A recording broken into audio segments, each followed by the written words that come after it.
Hello, my name's Pete Ashby and thank you very much for looking at this video on creating an entrepreneurial culture. This is the third video on this page, which is background support for our second Windsor Experience for Leaders on March 26, 27. We had our first one early October, which was absolutely terrific. Some of the ideas in this are of course inspired by that group of entrepreneurs, but because the discussions are private in Windsor, any ideas here are simply mine for you to do with as you will. 6 propositions. I limited myself to 6. The first one, I believe in starting with the sort of difficult news for some, so I want to hit you between the eyes with proposition number 1, which is that healthy cultures are created through open negotiation. I start with this because I think there are quite a few chief execs who believe that if you lead by example, if you genuinely walk the talk, that's enough. Culture will tend to happen fine. I personally don't now believe that. I think that you, as an entrepreneurial leader, need to be out there with your people, engaged in this process of negotiating culture. Too many CEOs subcontract this to directors with their teams. They bring in consultants. They think they don't need to do it. And I personally think you're making a big mistake. I think you get a huge payoff through spending time with your people saying, what is our culture now? What do we want it to be? And how can we achieve what we want? So, opening proposition, you, chief exec, chief negotiator, about your culture as an organization. And the more entrepreneurial you are, the more important it is that you are there driving the negotiation. Proposition number 2 is that culture change comes through renegotiating specific behaviours. One of the problems with the word culture is some people make it very mushy. It's the catch-all. We'll have a bit of strategy, bit of values, bit of this, bit of that. Whoa, we got culture. 26 pages of culture. Nonsense in my view.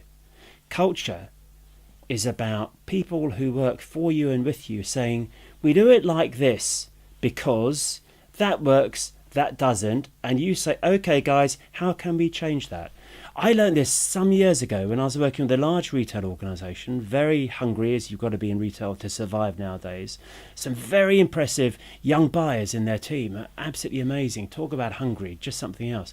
But when I sat with them as a team, doing work with all the different teams, they said there are 2 members of the team who tended to say virtually nothing in meetings, and if they didn't like what the team decided, afterwards they would gently go around and undermine and sabotage the team decision. The youngsters were getting very uptight, they didn't know what to do, and there was quite a bit of negative stuff, and they said, this is it round here, we haven't got the right culture. So I said, okay, get a grip on it guys, you control it. As a team we discussed it, what do you want to do? They came up with 2 resolves. Number 1, they said, if any of us don't like a decision, we should say so at the meeting, face to face, as the discussion is unfolding.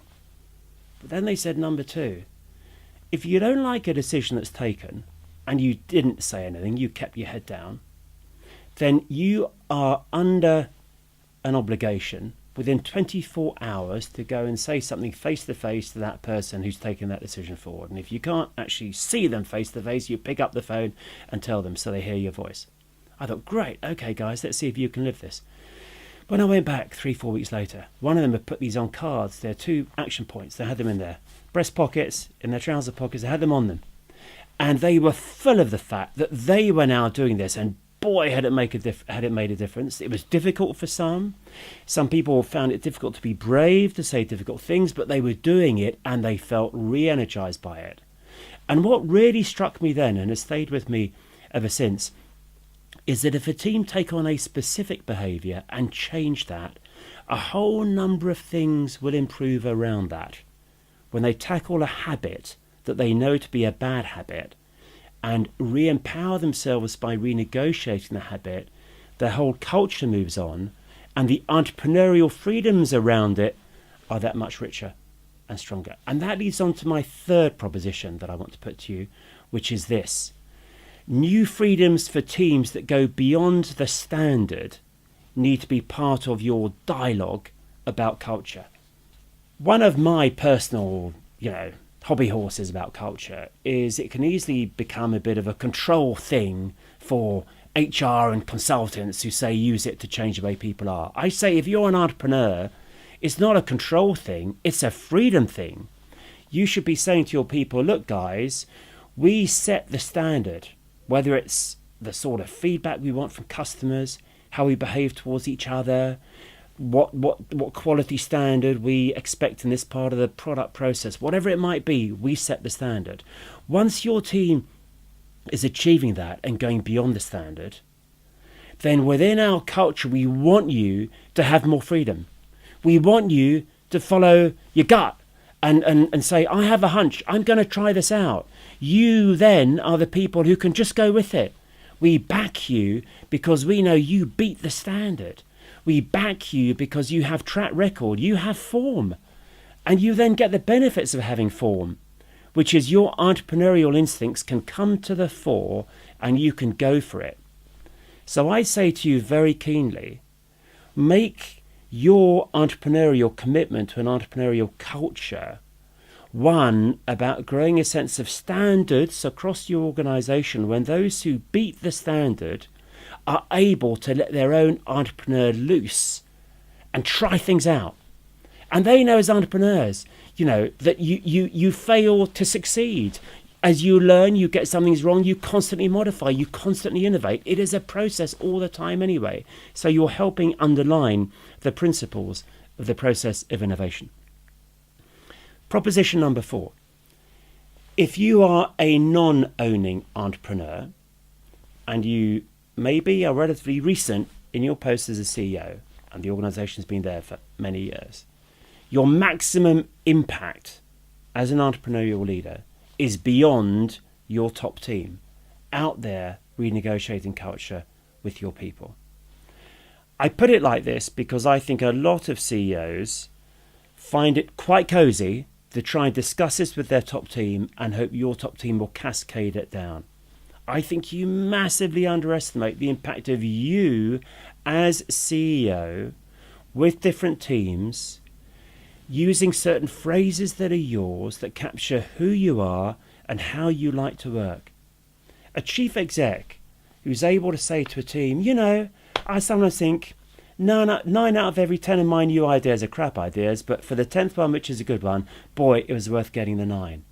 Just think if you were to say that and people think, whoa, yeah, that comes from, that's the chief exec. He or she is saying that. So when I'm in my team meeting, I'm not going to hold back because my idea might not work, because the chief exec says a whole number of their ideas are crap, are duff ideas, but they still get a good one and they keep going for the good one. Your nuggets, your personal wisdoms, your personal truths, they count for so much when you are sharing it with people beyond your team, and they're also seeing the authentic you, and that's hugely important for culture. Proposition number 5, however, is that if you are an owner entrepreneur, then my contention to you is if you really want to change culture, your maximum impact is with your top team. The entrepreneurs I personally admire more than any others on God's earth are those who've created your business out of nothing. It was an idea you had, you pursued it, the idea went to market, you created jobs around it, you have a business around it. You are the solo parent, you're the founder, you're the one who started it, guys, and everyone who works for you knows that. They know it's an extension of you. They know it's all part of your being. And I know, having heard some of you talk, you have a very intense relationship often with your people. Some female owner entrepreneur CEOs will say how it's a bit like a big mama relationship you've got, and for the men as well, you're head of family. This is a very powerful personal thing, and the business is yours. Even if you have investors and equity stakes with others, it doesn't matter. You are the one who brought this business into being. And so the culture is very much owned by, controlled by, held by you. Hence the proposition, if you really say now is the time to open up and share more generally, I would say start with your top team and say to those who are closest to you, who you rely upon the most, who are probably your lieutenants rather than your co-leaders to a large degree, okay, now is the stage. I want us, as my top team, to share our culture, to talk it through, to work it through.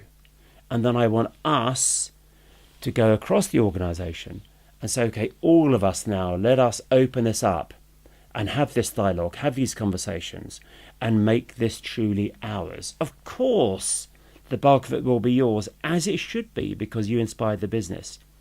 But because you are there leading that discussion, then I think it's very powerful for everyone to feel you're asking those questions, you are hearing what they're saying, they are shaping it with you. A really re-energizing, affirming process for your people to let them in on that culture and share that culture with you.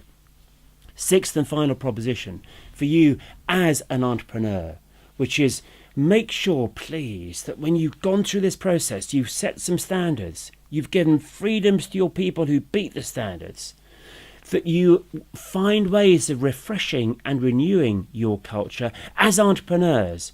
Don't pass it on to HR or someone else to create a boring process about it. Keep it fresh, keep it real, keep it about you, saying, okay, all the time, let's have an open discussion and see how we can move it on. Just you going to a bunch of say 24 staff and saying, okay, we had this big series of talks a year ago. We worked up these words as our words that capture our culture. I'm going to break you into, say, 6 groups of 4, spend 10 minutes in the corner and ask yourselves 2 questions. What are the 2 aspects of our culture that make you feel proud, that make you feel good when you go home at night? And what are the 2 aspects of our culture where we don't quite walk the talk, we don't quite cut it, we don't quite actually live up to our own standards? Bring back your personal answers, give it to us straight, and let's make sure we all learn through that process. You'll get so much good stuff coming back. And of course, it's the answers to question number 2 that will tell you how you need to move things on. And all that stuff that can get trapped in the woodwork for years will come tumbling out if you invite them and encourage them and give them permission to share with you what the day-to-day reality of your culture is for them. So I think all the time, if you see this as an ongoing process, every now and again you are there asking those questions, renewing and refreshing. Wow, can culture be an expression of your entrepreneurial leadership? So my advice is grab it, keep hold of it, and then as you hold it, then you really can share because others are holding it with you. They're not taking it off you entirely, they're holding it with you. Anyway, all of this is part of our debate in March on leading entrepreneurial teams, and thank you very, very much for your time now. Thank you.